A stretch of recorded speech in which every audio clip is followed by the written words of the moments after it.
What's going on, y'all? Welcome back to another YouTube video, and we are excited to bring back another whiteboard training for you guys. And today we're talking all things cortisol, most importantly, 6 signs that your cortisol might be too high. Awareness is key. All right, so we're gonna get right into it. No sugarcoating.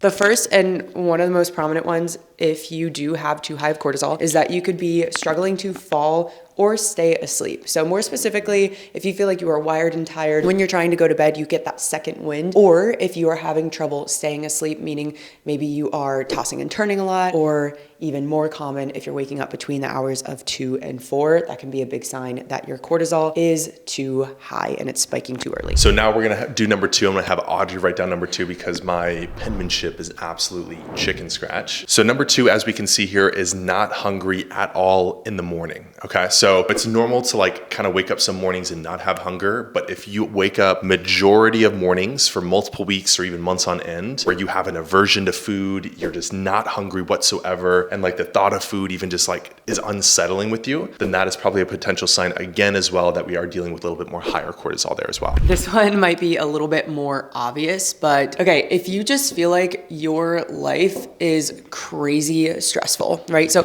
how many people do you know, or maybe you are pointing fingers back at yourself, that you talk to them and even them just talking about their day or talking about their life feels so stressful and you feel anxious, right? Because they're just like, I gotta go pick up the kids and then I gotta do it. And it's just like, oh my gosh, let's calm down. Yes, it's very chaotic. So if somebody just feels like I just can't catch my breath throughout the day, it's likely cortisol is probably a little bit high. And cortisol definitely is going to increase just because their life might be a little bit more stressful. But if you do have high cortisol, you might tend to be a little bit more overdramatic because it just feels like everything is even a little bit more stressful. So number 4, you have a higher resting heart rate during the day or the night. We forgot to write the day or the night here, but essentially if you are noticing, again, to track this would be a fitness tracker. We have Oura rings. If you have a Fitbit, a watch of any sorts, or however else you track it. If your resting heart rate while you're sleeping or during the day is up in the 70s and the 80s, that's typically a good sign that you have higher cortisol with your heart rate being that high. Normal ranges would be sub 60, maybe a little bit above 60, but ultimately down in the 50s and in the 40s are really healthy ranges with where your heart rate should be. So if we notice that we have that higher heart rate, 70s, 80s, while we're sleeping in the middle of the night, that's typically not a good sign and could be pointing towards that higher cortisol. And also if you feel like you just have a shortness of breath, that can typically go hand in hand with a higher resting heart rate. And again, high cortisol.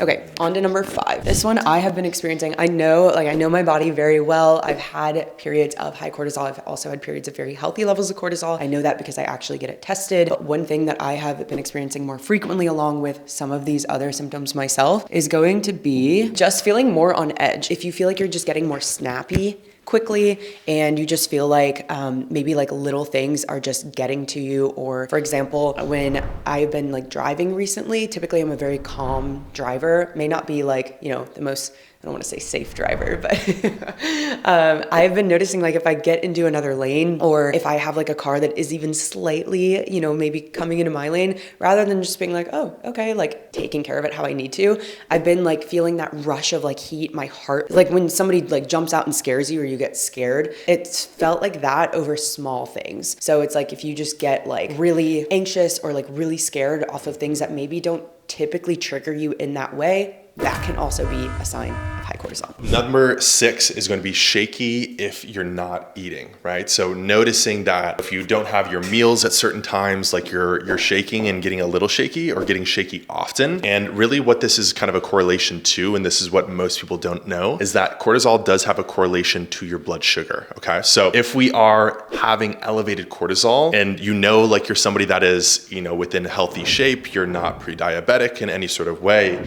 right? We could could be getting shaky when we're not eating often. And that is, again, just a correlation that our cortisol and high cortisol has to your blood sugar, right? So something to be aware of there too. And you might have like 2 of these symptoms and not the other 4, or you could have 2 or 3 or 4 of them and not the other 2, right? So it's going to manifest differently from person to person, right? As you can imagine, we're all unique human beings and have different things going on inside of our body, and understanding that these could be signs and you might not have all of them and still have high cortisol is something to really pay attention to as well. Just to summarize, I know that we are also live on TikTok here, and the camera is backwards, so apologies for that. But just to summarize, the 6 signs that cortisol is too high is going to be trouble falling or staying asleep, more specifically waking up between the hours of 2 and 4 a.m., not feeling hungry first thing in the morning. If you just feel repulsed by food, more specifically, it just sounds really gross, like you really struggle to get anything down, could be a sign that it's too high in the morning. If you feel like life is crazy stressful,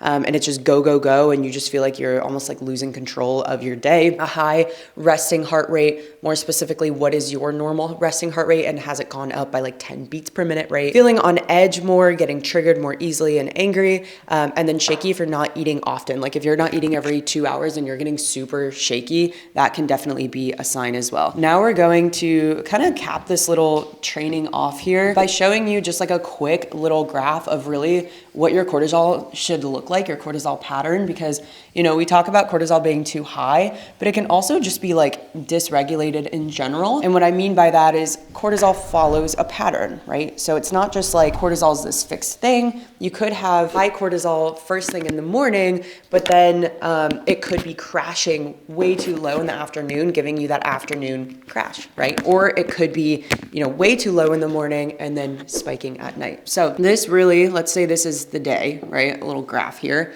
Let's say this is first thing in the morning, and obviously like this is at night. So what should be happening is first thing in the morning, it should be at its highest, and then it starts to come down, and then starting like, towards the early morning hours, it should be starting to come back up, and then you over here again.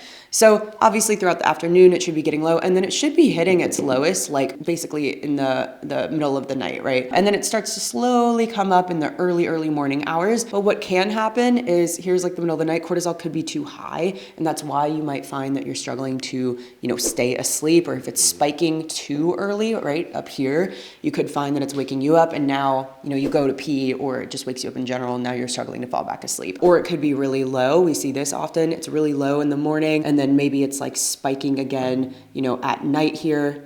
So it's like that. The cortisol pattern is off. I'm terrible drawing right now. But you really should feel refreshed, energized first thing in the morning, and then you should feel obviously tired enough to fall asleep fairly easily and stay asleep, and then waking up feeling refreshed again. So that should be the natural pattern. I didn't do a very good drawing it, but just wanted to show you guys that because it could be high at different points throughout the day when it shouldn't be, or it could just be too high in general throughout the day. So always important to know kind of what to look for essentially with those 6 signs. So appreciate you guys for tuning in to this whiteboard teaching episode. If you guys liked it, feel free to drop a comment, hit a thumbs up, hit us with that subscribe, and we'll see you guys in the next video. Bye guys.